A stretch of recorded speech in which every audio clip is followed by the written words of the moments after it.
Damn, this is a hot LZ. That's boy. hectic, man. We had one of those in country, and thank God for the enemy, we never had to use it. Hey, take out a city block with that thing. Coming in here, just seeing all that fire, like everybody's a threat. It don't matter. Right, So I would just be spraying here, just John Rambo. You want to get a chance to do what you've been trained to do, to test yourself, to see if you got what it takes. And this stuff, I mean, tests like this.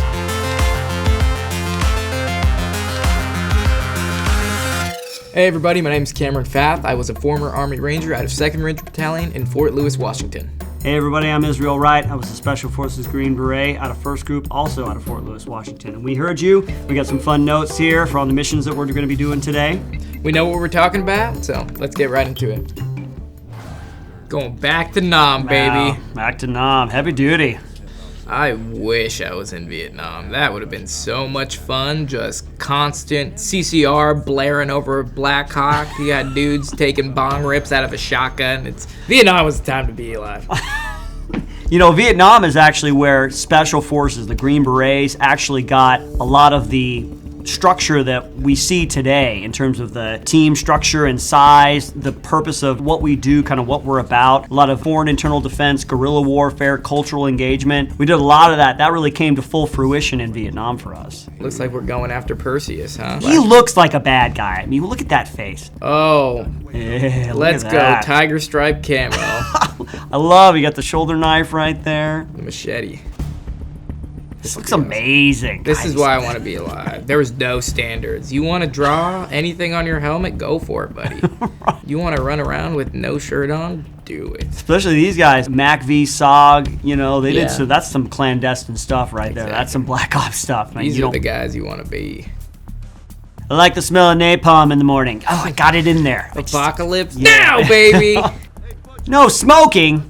It's so unrealistic. That's inaccurate for Vietnam. It's inaccurate. I've talked with a few Vietnam vets and stuff, and we talk about the Peltors, and we got the TAC helmets and the body armor. They didn't have any of that stuff, man. You're firing full on M16, no ear protection, first generation. Oh my gosh, these guys were warriors. Oh man, yeah, they got it rough, man.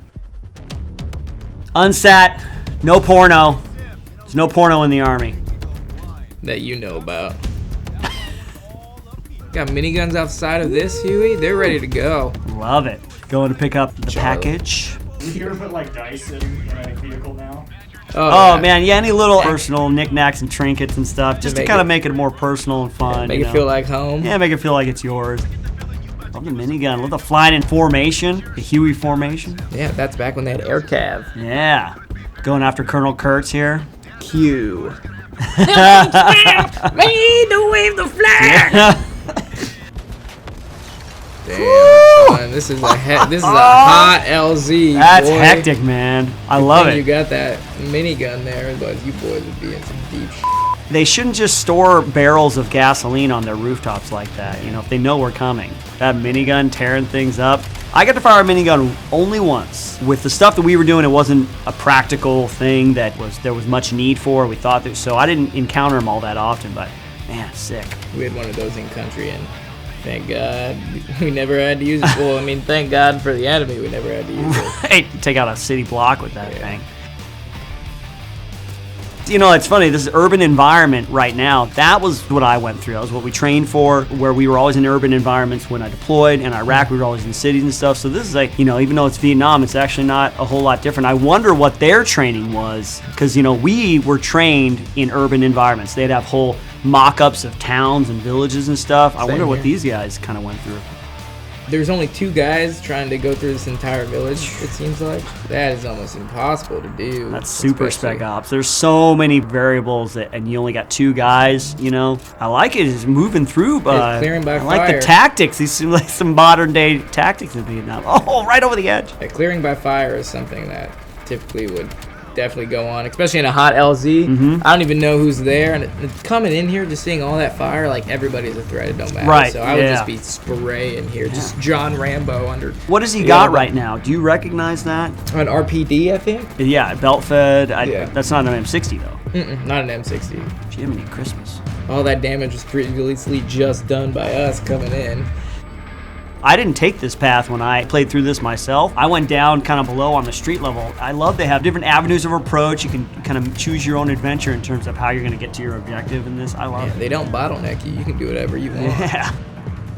Power slide's sick, dude. And I noticed how he's got his magazine. It's the type that's taped. That was very common in Vietnam. Just for quick mag changes, all you do is flip your magazine upside down. And the way they do it was super simple too. They just get a piece of cardboard and just tape it with duct tape. Right. There wasn't a fancy magazine clip or anything like they have on some of them today. Right. It was just warrior intuition. How do I make my gun go boom faster? No matter what equipment they give you, there's always some way to personalize it for yourself, you know, to make it work for your specific scenario and your specific person for your kit and stuff. I love it. You are always the prototype. Intel hotspot. Comrade. The good word, comrade. Where is she? Rachel! Rachel! If it's not an AK or an M16 or an M4, I Yeah. probably haven't encountered it. You know? Exactly. There's so many variants of so many Oh weapon my god! systems. And yeah, It's and like, so many different manufacturers from so many different countries. it's like you can get a Chinese production AK or you can get a Russian production AK and they have minute differences. If it shoots bullet, I don't care what it is. Right. Are we flying now? Yeah, you get to fly it now. You get to Oh, fly through and interesting. take it. You got your missile weapon systems. And apparently all the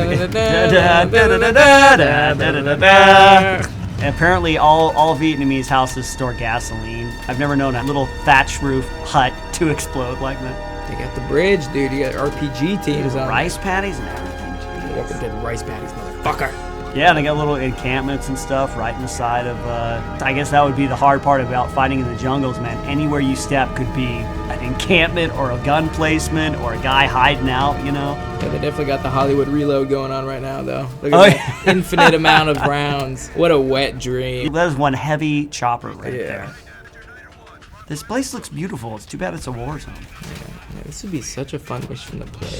It's awesome. Yeah, it's fun. The missions they travel too, you get such a variance of experiences like ground combat. Now we're up and playing in the chopper. Yeah, You know, later on we're gonna get shot down and get pinned down and stuff like that. It's awesome. I mean, there's so much ways that like you are involved in military operations as far as combat. It's just like you have obviously your direct action, which is your infantry, and then your aviators, which honestly they get in some sticky situations, just being like Apache pilots and whatnot. Those guys do some damage. You got your air traffic controllers, your JTACs, your FOs. Takes a village.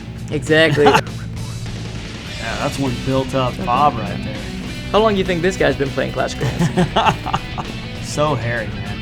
It's that controlled chaos. That's why we train to have as much control in an uncontrollable and chaotic situation as possible, you know, to react before your brain knows what's going on. I can't imagine, you know, Vietnam, some super heavy combat situation like this.